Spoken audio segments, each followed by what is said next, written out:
abantu nga battibwa, abalala nga batulugunyizibwa, abalala nga bajojanyizibwa n'ebifaanana bwe bityo. Naye mu matendekero gye tuyita eriyo essomo eriyitibwa liberation theology, bagamba nti the oppressor and the oppressed both need to be liberated.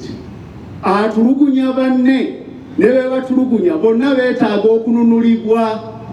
Kale nno olw'ekibi bajjajjaffe Adamu ne Kaawa kye baakola, si bantu be baasaba Katonda omulokozi ajje, naye ebigambo bigambye mu Lunyolo 16 bye biwumbawumba enjiri yonna nti Katonda bwe yayagala ensi bw'ati n'okuwaayo n'awaayo omwana we yazaalibwa omu yekka, buli muntu yenna so saabamu, buli muntu yenna amukkiriza aleme okubula naye abeere n'obulamu obutaggwaawo, eternal life.